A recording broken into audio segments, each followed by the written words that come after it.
Welcome back to Alpha Recap, your weekly look at the market themes that mattered. Markets closed after a big two-track week, and today we're digging into AI, energy, yield hunts, and valuation dispersion. As always, if you have questions, you can reach us at stockalpha.ai and ask in the Q&A. Great to be here. What really stands out here is how concentrated leadership got. Tech and energy basically carried the headlines this week. Right. Analysts called it a selective momentum phase. On one hand, you had AI infrastructure and semiconductors leading. On the other, geopolitics pushed energy names higher and created headline volatility that rippled through financials and commodity-sensitive industrials. Exactly.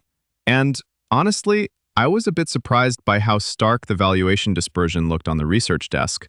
Some names trade like they're priced for perfection, others look beaten down and binary. Take NVIDIA.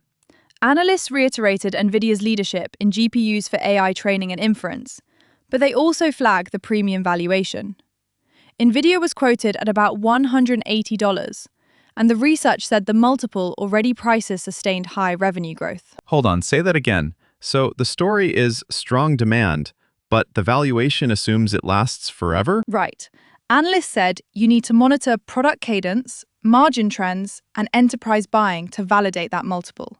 So it's real demand, but outcomes are binary at a single name level. Micron was another call-out. The Taiwan fab deal expanded advanced memory capacity. Micron showed strong near-term earnings momentum, with a P/E around 40 times, and it was trading near about $426 in the research notes. And the equipment vendors, Applied, Lam Research, KLA and the like, showed order backlogs and buybacks. KLA had roughly $7 billion of buyback activity cited. The ETF for semiconductors sat near about $331, with a beta around 1.6. Right. And the other thing is concentration risk. The research emphasized that a handful of names explain most of the gains at the index level, so headline returns can mask narrow internals.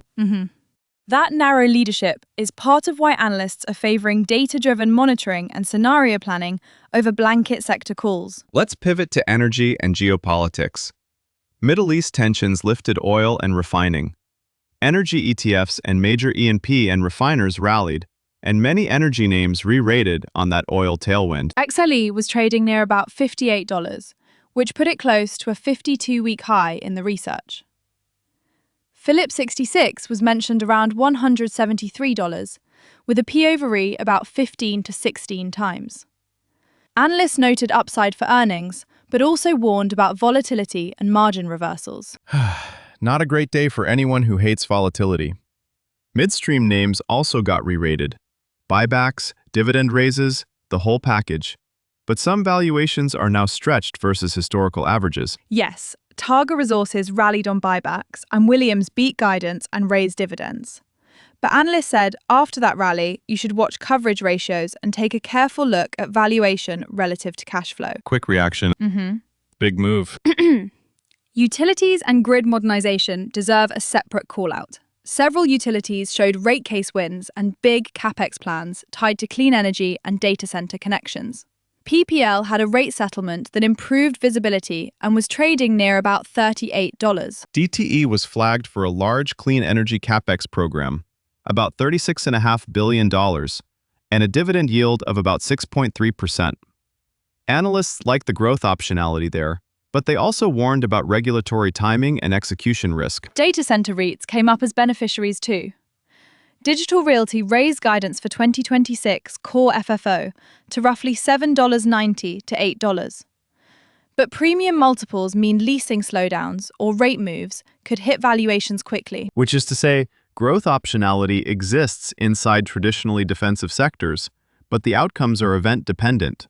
You either get rate-based wins and PPA demand, or you get delayed projects and margin pressure. Let's talk about income and bank dynamics.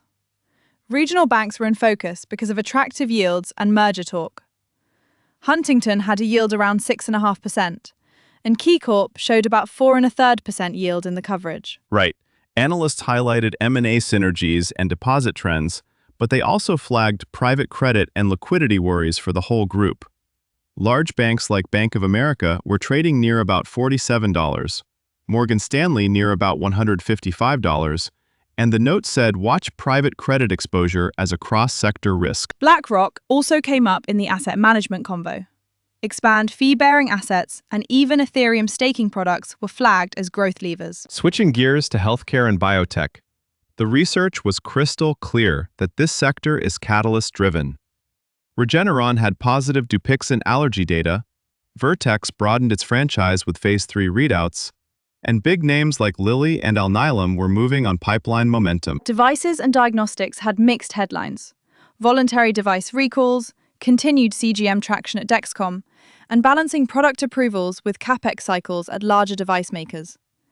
Analysts emphasized event timing and regulator milestones as the main drivers. Now crypto. Spot ETFs got a lot of attention. IBIT was cited with net assets at about $50 billion, and it was trading near about $40. Research called the flows supportive and noted a structural divergence with legacy trust products like GBTC, which still faces discount dynamics. Miners were interesting. Several are pivoting toward AI hosting or hybrid strategies. Names like Riot and a few smaller operators were cited.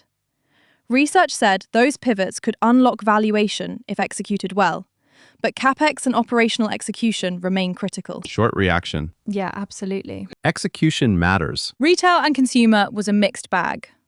Costco and Walmart showed durability, but trade at premium multiples. Shopify and other e-commerce platforms carry AI monetization narratives, but also execution risk. Dollar stores were navigating price transitions and some negative gap earnings in places. And don't forget microcaps and cannabis. Cannabis names traded near multi-quarter lows, but some have pockets of cash and consolidation potential. Analysts emphasized regulatory tailwinds, but persistent liquidity risk. Same with speculative microcaps. Many are binary, event-driven, and require close monitoring of cash runway. Let's pull out the cross-sector patterns. First, concentration of leadership. A handful of tech and AI names explained disproportionate market performance. Second, income and safety rotation. Yields pulled flows into banks, REITs, and utilities, but analysts warned yield often comes with balance sheet or regulatory trade-offs. Third, strategic pivots. Miners to AI hosting, cloud infra to new services, even automakers expanding models. Those pivots offer optionality but raise execution risk. And fourth, event dependence. Many names were neutral because near-term events will determine outcomes. Methodology notes from the research team are useful here. Analysts used multi-lens frameworks. Quantitative metrics like price to earnings, forward P/E, dividend yield and return on equity, event and catalyst mapping with 3 to 5 near-term catalysts per name, flow and positioning data, and scenario analysis for distressed names. There were some contrarian calls too. The research flagged niche analog and power integrated circuits as selective opportunities beyond the usual leaders, and it treated spot crypto ETFs as institutional access that could decouple from legacy products. Risk reminders. Fed rate expectations and liquidity dynamics were called the biggest cross-sector risk, especially for rate-sensitive REITs, utilities, and banks. Execution and regulatory risk also showed up repeatedly across sectors. So, okay, what are the practical things Alpha said it would watch next week? Fed pricing and data that move rate expectations, energy and geopolitics including crude curves and crack spreads, semiconductor earnings and wafer book updates, major bank earnings and credit metrics, crypto ETF flows, regulatory and clinical readouts for biotech, and utility rate cases and data center PPA announcements. Those are our monitoring items. Analysts emphasized active risk management and scenario planning, given the market's narrow leadership and event dependence. Quick pause to make it practical. If you track something, match it to the catalyst. Example, a semiconductor vendor's order backlog and wafer bookings are the near-term signals. For energy, watch the forward curve. For banks, watch loan loss provisioning. Good rule of thumb. And to be clear on tone, this research is informational. It does not recommend buying, selling, or holding any security, and it's not personalized investment advice. Analysts note probabilities and scenarios. Outcomes remain uncertain. Yeah, and if you're keeping score, The market closed the week with tech and energy leading, a narrow breadth, and elevated volatility tied to geopolitics and liquidity repricing. So caution and active monitoring were the watchwords. Final takeaways. 1. AI and semiconductor capex remain a dominant secular theme, but come with stretched multiples and single-name execution risk. 2. Energy and geopolitics re-rated parts of the market and added headline volatility. 3. Income and yield hunting drew flows, but trade-offs exist around leverage and regulatory execution. And 4. Event dependence means scenario planning beat blanket calls this week. Short reaction. Plan for scenarios. That wraps our weekly recap.